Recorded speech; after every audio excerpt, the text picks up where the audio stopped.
کچھ رشتے، کچھ تعلقات ایسے پرندوں جیسے ہوتے ہیں جو کھلے دروازے دیکھ کے بھی نہیں اڑتے۔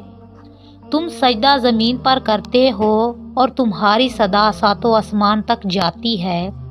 سکون پتہ ہے کیا ہے؟ اکیلے بیٹھ کر اللہ سے باتیں کرنا۔ دنیا کی سب سے خوش نصیب عورت وہ ہے جس کے پاس ایک مخلص مرد ہو۔ میں نے یقین کے ہر درجے پر اپنے اللہ کو پایا ہے، الحمدللہ۔ صرف قرآن پاک ہی وہ سچا دوست ہے جو قبر میں بھی آپ کا ساتھ دے گا۔ توڑنے والے ہزاروں بیٹھے ہیں، جوڑنے والا صرف اللہ ہے۔ ہمیشہ بولنا نہیں پڑتا، تمہارے آنسو بھی اللہ سے باتیں کرتے ہیں۔ توبہ روح کا غسل ہے، جتنی بار کیا جائے روح میں نکھار پیدا ہوتا ہے۔ دعا اس چیز کو بھی تم تک کھینچ لاتی ہے جو تمہارے نصیب کا حصہ بھی نہیں ہوتی۔ عورت کتنی بھی خوبصورت کیوں نہ ہو، وہ پیاری دوپٹے میں ہی لگتی ہے۔ اللہ تعالیٰ کی تمام نعمتیں الحمدللہ، مجھے میرے اللہ کافی ہیں۔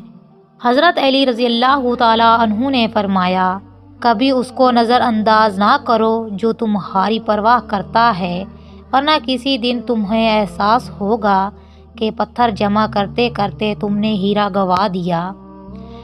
وقت دیا کرو اپنے چاہنے والوں کو، کسی اور نے دیا تو بے قدر ہو جاؤ گے۔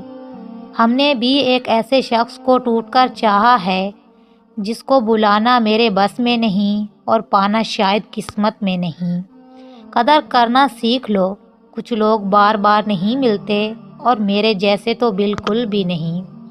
وہاں بیٹھ کر رونا بہت سکون دیتا ہے جہاں اللہ کے سوا دیکھنے والا کوئی نہ ہو۔ جب آپ آپس میں ایک دوسرے کے لیے دعا کرتے ہیں تو وہ پاک محبت ہوتی ہے۔ لوگوں کو کھونے سے نہ ڈرو، بلکہ ڈرو اس بات سے کہ کہیں تم لوگوں کو خوش کرتے کرتے خود کو نہ کھو دو۔ دل لگاؤ اور اپنے پروردگار سے ہی لگاؤ۔ پریشان ہو، یقیناً تم نے نماز اور قرآن چھوڑ رکھا ہے۔ اللہ کو بہت پسند ہے جب آپ دنیا سے نہیں اللہ سے مانگتے ہو۔